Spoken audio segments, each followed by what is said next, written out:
그 다음에 이제 박정희랑 같이 같은 날 죽은 차지철. 박정희가 가장 편하게 생각했던 부하 2명 중에 그 한 명이겠죠. 그래서 이제 그 바로 이 사진이 여기 이제 박종규 차지철의 시대가 그 열리는 거고, 그래서 이제 차지철을 클로즈업했습니다. 용산고등학교를 나왔는데 고등학교 때는 그렇게 내성적이고 말이 없었대요. 허봉이라는 그 친구가 뭐 말다툼 싸우고 뭐 그런 것도 없고 그냥 조용해서 있는 둥 없는 둥한, 그러니까 친구도 이게 차지철이가 그런 권력자가 될 줄은 이제 생각을 못했었던 모양입니다. 그래서 그 아주 얌전한 소년이었고, 육사를 가겠다고 했다가 육사에서 떨어졌어요. 용산고에서 성적이 그렇게 나빴다고 하는 것 같지 않은데, 그러면 육사 들어갈 만한데 하여튼 떨어져서 이게 이제 한이 됐습니다. 그래서 육사 출신에 대한 한을 갖고서 그러니까 이제 그 움직이게 되는데, 처음부터 이제 생긴 것도 그렇고 해서 요게 참, 이게 박종규 차지철이에요. 요게 처음에 경호팀인 셈이죠. 그레이트 타이거스라고 GT 팀이라고 이제 불렀는데, 거기에 박종규가 이 GT의 실질적인 대장이었고, 차지철이가 그 밑에 있었고, 네, 그렇습니다. 그래서 차지철이를 나이 30살에 국회의원을 시켜줍니다. 군 대위였다가 예편을 시켜서, 그래서 국회에 박정희의 친위대로, 친위대라는 게 뭘 진짜 친위대를 했어요. 여당 의원 중에서도 말 안 들으면은 사람들 보는 앞에서 팼습니다. 나의 아버지 뻘 되는 의원을 그래서 이제 하여튼 그렇게, 근데 이제 박정희가 신임을 하니까 그러니까 박정희한테 맞은 걸로 생각해 하는 이제 그게 됐는지 하여튼 그렇습니다. 그런데 뭘 했냐면은 월남 파병을 할 때 말이에요. 박정희 입장에서는 미국한테서 그래도 뭐 좀 더 얻어내고 싶은데, 야당이 보수당이다 보니까 월남 파병을 찬동해버려요. 그러니까 미국하고 협상을 할 수가 없잖아요. 그러니까 야야 네가 좀 반대하는 신용을 해라. 그랬더니 이 사람이 진짜 공부를 열심히 했는데 그게 소신이 돼버렸어요. 박정희가 이제 반대하라고 하는데 보니까 진짜로 반대해야겠다. 그래서 어떤 웃기는 일이 벌어졌냐면은, 왜 눈치 보는 국회의원들 있잖아요. 차지철이가 반대를 하니까 박정희가 진짜로 반대를 하고 싶어 하는데 미국 압력 때문에 하는 거구나 하고, 박정희한테 잘 보이기 위해서 반대파가 세력이 커져서 박정희가 다시 불러서 설득하느라고 애를 먹었다는 얘기가 전해집니다. 그래서 하여튼 월남 파병에 반대했었던 경력이 있고요. 뭐 국방위원으로서 이제 군에 가서 이렇게 만나고 하는데, 이 사진도 재밌는 사진이에요. 이게 차지철이고, 이 뒤가 이세호고, 차지철, 그 다음에 여기가 누구냐면은 아까 김형욱 때 나온 이상열, 이게 박정규예요. 그러니까 굉장히 중요한 사람들이 5명이 서 있네요.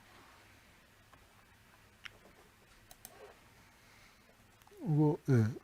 김종필, 정일권, 차지철이고, 어디 커팅에 갔는데 그 뒤에 서 있는 게 누굽니까 이게? 전두환이죠. 전두환이가 서 있고, 네. 이게 박정희가 술 따라주는 장면이고, 여기도 전두환이 서 있죠. 그러니까 아마 경호실장으로서 이제 앉아 있는 경호실장이 된 뒤입니다. 이건 비서실장 김계원하고 같이 이제 뭐 술 한잔 하고 있는 거고, 네. 차지철 방이라고 하는데, 각하를 지키는 것이 국가를 지키는 것이다. 그러니까 각하와 국가를 동일시하는 거고요. 경호실장으로서 이제 경호실 휘장을 이렇게 서로 별 10개. 옛날 어렸을 때 탁지에서 실은 대장이 4개고 원수가 5개인데 별 10개다는 건 상당히 촌스러운 거지만, 결국 이게 이제 경호실 철문을 따로 입혔고요. 제복도 다릅니다. 이따가 사진 넣을 텐데, 경호실이 국기 하강식을 하기식을 따로 했대요. 하기식을 따로 하고, 이게 경호실 장군 이제 장군도 있고 경호실 사람들인데 제복이 어때요? 이 천이 장군복보다 좋았대요. 양군복보다 좋고 이렇게 해서 따로 옷 입히고 이렇게 주렁주렁 단 게 꼭 나치 그 친위대원들 같지 않아요? 예. 그리고 이제 그 이 수도경비 사령부 설치령을 바꿔갖고 사령관은 대통령 경호실장이 통제를 받는다. 그러니까 경호실장은 민간인이거든요. 민간인이 수경사령관을 통제할 수 있게 만든. 그러니까 이건 군의 지휘계통을 완전히 어기는 거예요. 수경사령관이면은 별 셋이었습니다. 그러면은 뭐예요? 자기는 육군 대장이라는 얘기죠. 그래서 이제 이 경호실 체제를 이렇게 해놓고, 그러니까 이게 그 하기식 사진인데, 뭐 어마어마한 병력들을 쫙 해놓고 자기가 국군의 날 도열하듯이 이렇게 하고 지휘봉 들고 있고, 그러니까 참모총장을 불러서 하기식을 해요. 근데 그 하기식을 하면은 총리를 참석시킬 때도 있고, 뭐 유명한 장관들 참석시키고, 거기서는 주빈이 경호실장이고, 뭐 이제 그렇게 그 놓았다는 겁니다. 여기 연병장, 지금 청와대 앞에 여기 지금은 이제 뭐 경복궁으로 복원을 했지만 뭐 이렇게 하고 놀고요. 이게 경호실의 장성들이에요. 그러니까 전두환 있고 뭐 그다음에 경호실에 장성이 4명이 있었던 겁니다. 경호실 차장은 별 3개, 작전차장부, 행정차장부, 그리고 뭐 하여튼 차장보를 열어두고, 차장보를 사단장으로 뒀으니까 자기는 뭐 완전히 군사령부쯤 되는 그런 위상을 갖고 있는 거고요. 이건 전두환이가 작전차장부 자리를 노태우한테 물려주거든요. 그래서 차지철, 전두환, 노태우인데, 이게 보여주는 건 뭐냐면은 박정희, 전두환, 노태우 체제라는 게 뭐예요? 박정희의 경호원들이 계속 해먹은 거잖아요. 박정희 없는 박정희 체제라는 걸 보여주는 참 역사적인 사진입니다. 요거는 이게 차지철이고요. 전두환, 노태우예요.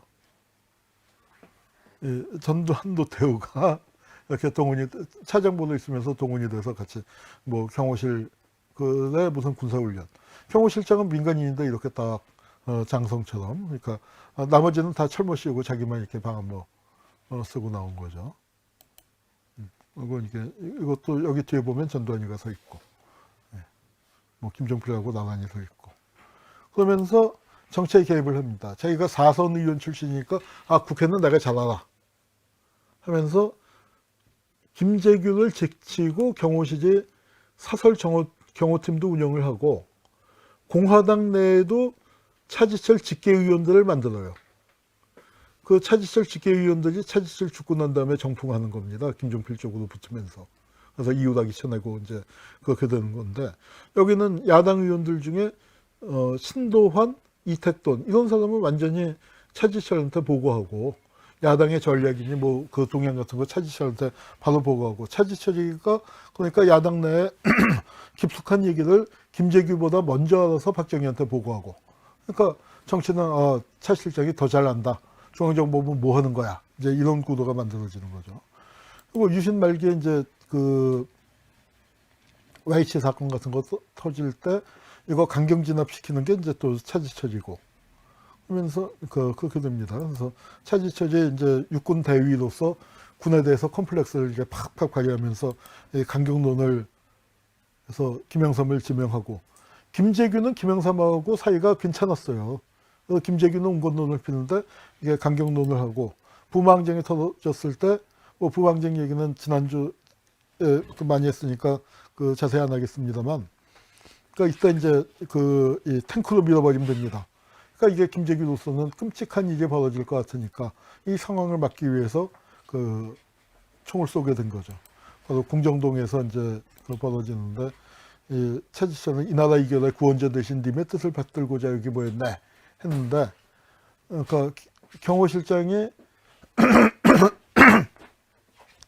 무기도 들고 가지 않았고, 그 다음에 또 사건이 터졌을 때 맨몸으로라도 박정희를 보호해야 하는데 지가 화장실로 도망가서 숨고 뭐 그러다가 이제 그 총 맞아서 죽었다고 해서 경호실장으로, 그러니까 그 박정규랑 다른 거죠.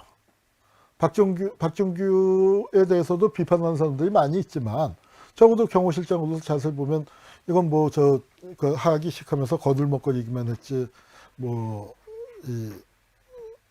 경호의 기본이 안 된 거 아니냐. 아무리 비서실장, 중앙정보부장하고 있어도 경호실장이 총도 안 갖고 있는 최소한도의 그 방어 무기도 안 갖고 있는 그런 법이 어디 있냐. 이제 그 욕을 많이 먹었습니다. 그래서 이게 이 자리였고, 이게 아이고 이 사진을 일단 정리하다가 이제 컴퓨터에 있어서 갖고 오긴 했는데 뭐 이렇게 다음날 이제 그 다음날 찍은 사진이었습니다. 그래서 그렇게 돼서 죽었고, 그러니까 차지철이가 그렇게 권세를 치를 때는 뭐 하기식 할 때 안 불러줘서 못 가는데 막상 장례를 치를 때는 아무도 안 와서 아무도 안 오고 이제 그래서 어머니가 다니던 성당 신자들이 장례를 치러줬다는 거예요. 그 성당인가 교회인가. 그래서 그 어머니는 꽤 오래 살았습니다. 100살 넘게 살았었고, 그래서 이제 차지철을 청백리 차지철이라는 책도 있는데 부인이 사기당했다고 신문에 난 게 10매덕을 사기당했으니까 그때 돈 10매덕이면은 지금 한 4, 500억은 할 텐데 한 30배는 물가 뛰었죠. 안 만졌게 뛰어도. 예, 근데 그러니까 그러니까 그게 전 재산이었으면은 예컨대 이후락 박종규에 비하면 엄청 청백리죠. 뭐 잘 모르겠습니다. 이제 하여튼 뭐 노모 직접 쓴 건지 모르지만 하여튼 노모 입장에서는 굉장히 그렇고, 그러니까 차지철이 하여튼 차지철 묘고, 그다음에 차지철이 김재규하고, 그러니까 김재규는 윤필룡하고도 사이가 안 좋았고 차지철하고도 사이가 안 좋았는데 사실 그 군 경력으로 치면은 까마득한 차이죠. 대위고 중장 아니에요. 근데 딱 국방위원회라고 딱 상석에 앉아있고 사단장 옆에 앉혀놓고 이제 브리핑 받고 있는 거니까 이 속으로는 되게 꼬운 거죠. 그리고 이게 건설부 장관 할 때 이제 경호실장 하고 있고, 이것도 여기 보면은 박근혜 있죠, 김재규 있죠, 박정희 있죠, 차지철 있죠. 이 사람 낯익지 않으세요? 전경환이에요. 전두환이 동생. 거기가 이제 경호실 출신이죠. 그리고 인터넷을 뒤지다 보니까 이런 재밌는 사진이 있어서 갖고 왔습니다. 이분 이름이 뭐더라? 그 형사도 많이 나오는데 시그널에서도 형사도 나오고 자주 나오는 양반인데 진짜 똑같아요. 이거 너무 똑같아.